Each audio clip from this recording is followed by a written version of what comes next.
We're here in Dushanbe, Tajikistan, and after about 3.5 weeks here, I want to share some initial thoughts. I don't know if 3.5 weeks count as initial thoughts. We're in front of, I think, like a parliament building, which is honestly one of the coolest buildings in the city, in my opinion. It's a really beautiful building. And it's also very near to our home. So we get to kind of enjoy this area. We're near Rudeki Park, which is Rudeki is like a famous Persian poet, and that's something that you really get to appreciate here as an Iranian. They really appreciate like Persian culture. This is Nika, my wife. She grew up here, and she knows the Persian poets and poetry probably better than I do, even though I went to middle school in Iran. They really appreciate the culture here.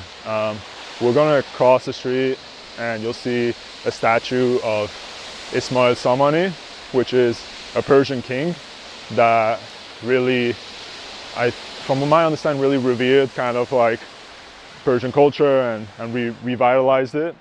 And so that's kind of like, you know, a heroic figure for them. Yeah, overall, it's been interesting. There's been some challenges. We planned and we arrived here during Norus, right before Norus, which is the Persian New Year. And here, it's the most important holiday of the year, as it is in Iran. But here, even more so, they pay special attention to it.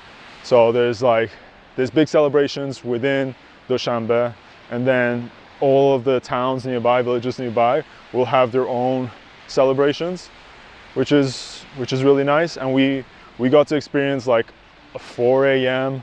like celebration here, where there was like a fire and dance and music, and one of the most beautiful Norus celebrations I've ever experienced. You know, we don't have anything like that in Iran. We're just like, you know, out in the public, there's like music and people are dancing and things like that. So it was very cool to see. And then we visited a town outside of Dushanbe, and there they had a really kind of like traditional sort of display of food and music and dance and those things, and that was also really cool to experience. So definitely a good time to be here. But still, my initial impression of Dushanbe wasn't like the best, because I think it was like very quiet. I think during Norus, a lot of people, they probably either they're going on holiday or maybe they're going to the smaller towns and things like that.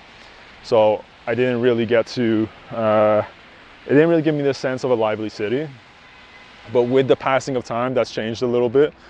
Today is a Sunday, so on the weekends it still gets like a little bit quieter, but it's definitely a lot nicer and livelier. And also, as the weather's warming up, it just feels nicer to be out. You have you know, everywhere kind of, there's been rain, and you have everywhere feeling really green and the flowers blossoming. So it starts to just get a lot more beautiful. Other than that, accommodation was like a little tricky for us. And that's mainly because we were looking for a long stay, and looking for a long stay here, or a medium stay, I should say, like a month-long stay, is not the easiest thing to do. There's not like a ton of options on Airbnb, which means they're like incredibly overpriced. Probably like, you know, 7-8 times their rental value. And then there's like local websites, but they're also just like kind of random postings and stuff like that you can't really rely on. So we ended up kind of getting a bad deal at the beginning, and you know, the place just not looking like we expected it to, and that was really unfortunate. But we eventually found a place, and it's okay now. We're paying like around $500 a month. We had to pay like an additional, or is it 600? It's $600 a month. We had to pay an additional $100 for the realtor at the start. But I think you can find places for even less than that. I mean, obviously as a local you could, if you're doing kind of like a long-term contract, but as a foreigner finding a place, I would say it's a pretty good deal. So, other side of the street right now, you see King Ismail Samani, who is a very important figure, and I think we can like cross that side and then walk from the Rudeki Park towards. We're going to the traditional restaurant that somebody recommended, so we're going to check that out. But yeah, accommodation was like a little bit of a struggle, but you know, not the worst. We figured it out. In addition to that, I would say costs are quite affordable, like very affordable. Like, you know, taxis, it's like $1.50 to get anywhere.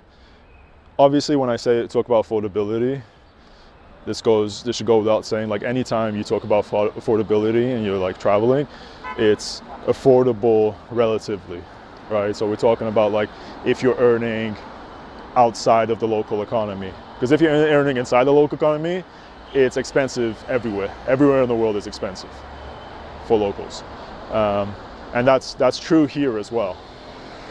You know, like there are people who have salaries of like $200 a month, right? $400 a month, maybe on the higher end. You know, somebody's earning like $700-800 a month, which sounds kind of absurd, but you know, a lot of people here they have apartments and homes and things like that, or living with family.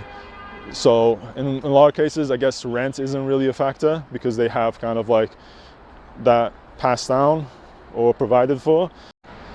It's by no means a cheap place to live for locals. But that said, if you are earning outside of here, then groceries are some of the cheapest we've seen anywhere. Some of the cheapest groceries we've personally experienced, and just daily costs. Like the only kind of like, you know, I've lived in places that are relatively affordable. The most relatively affordable place will probably be like Vietnam. And in a place like Vietnam, you can probably find an apartment for cheaper. But then even there, like just going out and spending and things like that, you probably spend more. But I think it's also like there's less to do here. You know, there's not a ton to do, right? You know, there's some things to explore, and there's like cafes and restaurants and stuff like that. But I think there aren't maybe as many opportunities to spend money, which is okay for us. You probably don't need to spend a month here. I think most people, you know, who come to Tajikistan in general, you know, you could spend like a couple weeks here, maybe a few days in Dushanbe, seeing the different parks and sites and things around here, and then maybe outside the town gets really beautiful. The nature is really beautiful. We've had an opportunity to see some of the nature. And then there's like Khujand, which is a more kind of like historical city. And then from there, you can go to Samarkand, Bukhara, which is technically part of Uzbekistan, but it's kind of this heritage site for Persian culture that both Tajikistan and Uzbekistan claim, but it's part of Uzbekistan geographically now. Yeah, they have a lot of like really kind of like grand parks, grand architecture. One thing you'll notice about clothing that I find really interesting is like people dress very formally here, which has made me dress more formally than I ever do. Like usually I'm just wearing shorts and a t-shirt, but here I feel kind of odd about that. The women wear very colorful garments, very traditional colorful garments.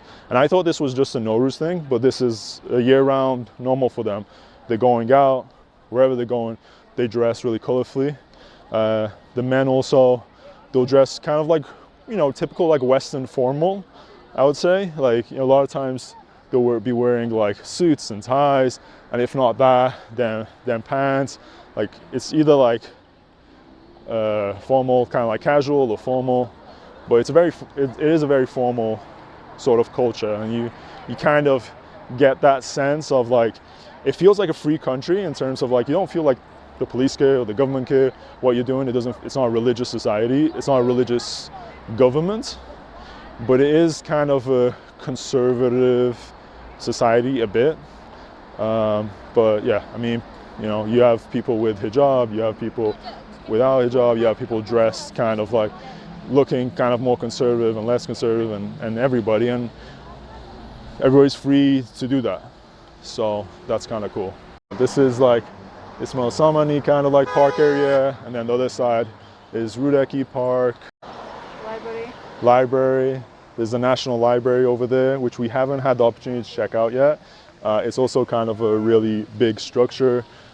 From what I understand, locals, I mean, are able to use it just for like any purposes, reading books or whatever. But foreigners, you need an official. Well, when you go inside and they give you a tour guide, and so it's from what I understand, it's a free tour. They might ask for tips at the end, but it's a free tour. So, but you're not able to kind of like, I think, use it freely. That's from some reviews I've read. We haven't been there yet, but parks are very nice, and the city is really starting to come to life. Like, I think if we had been here just for 1 week, I would have felt like the city is like kind of like a ghost town, because that particular weekend, I think it's because of Norus and just the weather being cold, it just felt very empty. But it is starting to really liven up, and you know, it feels like, I mean, for me as Iranian, it really relates. It feels like, you know, they really love the kind of like the Persian music and dance, and you know, it's a really lively culture overall. It's not super high population in general. I mean, this is like, you know, one of the smaller population capital cities. 1 million people maybe in Dushanbe, which isn't a lot for like a major city.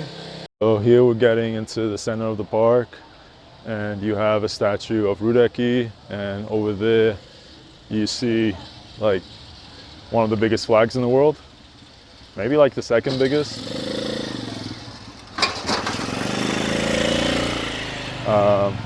I think the biggest is in the US, I'm not sure, but it's definitely a big flag, beautiful area, you know, people enjoying the weather. Another thing to share would be on the topic of food. So like I said, like grocery stores, like they have markets here that are kind of like more traditional, and you'll find even better deals. And then they have kind of like typical big supermarkets here that have everything. And even as a vegan, I've been able to find stuff, but it's definitely like one of the hardest countries to be vegan vegetarian, I think, because it is very meat-centric diet. But they do have like sambosa, which is kind of like these pastries that will have greens inside of them if you ask for it. Sambosa alafi, and they have some of their soups and stuff that can be modified. But yeah, it's definitely not like the easiest place to be vegan. Luckily at the market, there's a large Asian population here and Chinese population here, you know, and even like Koreans here, and some of that goes back to like post-Soviet times of them being here. And but like in the market, there's a Chinese store that sells tofu, and that has been an absolute lifesaver. But yeah, this Rudeki Park is really beautiful, really colorful, lots of flowers. So we're exiting the park now, and here you have a lot of like Turkish clothing brands. So I think this is one of them, De Facto, and then Mavi and some other ones. So a lot of Turkish brands around town.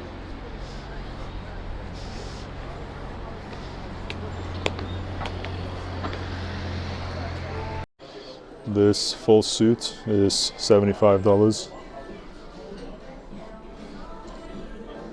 This shirt is $30. Not bad selection. One thing to know is that the sizes are like a little small. They run a little small. So like typically I'm like 33, 34 waist, and here I'd probably need to get like a 36 just for it to be like a good fit. So probably at least a couple sizes small. It's the way the things run here. Even if they're like, even if it says like US, it's not like actual like regular US sizes.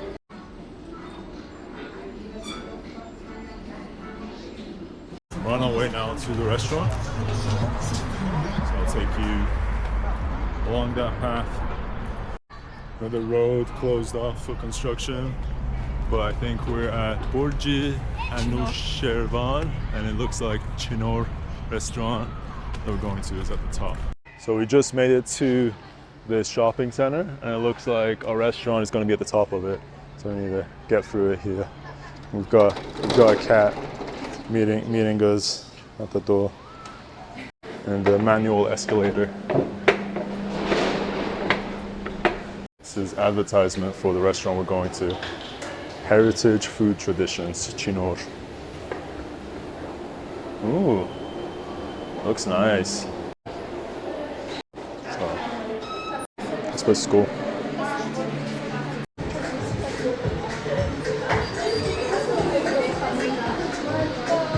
Even though the language here is practically very similar to Farsi, probably like 70-80% Farsi, the script is Russian. So it'll be Farsi words for Russian script, which is interesting, but also impossible for me to read, but encouraging for me to learn Russian. So there's that. But it looks like there are a few vegetarian options here. Sambosa, we have pumpkin sambosa, green sambosa. The samosas here. There's like I think that they're kind of small. General here, it's a nice place, but portion sizes are like small and prices are like a little bit. So like these two and the porridge and the drink, like $10, which isn't like a lot, relatively, but here is relatively a lot.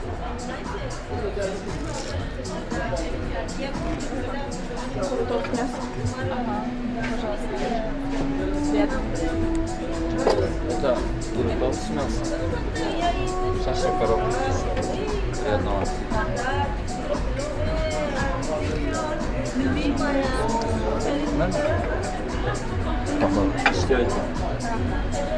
I hope you enjoyed this little exploration of Dushanbe. I've got more videos to make about here. Thanks for watching. Make sure to subscribe, leave a comment, and I'll see you next time. Peace.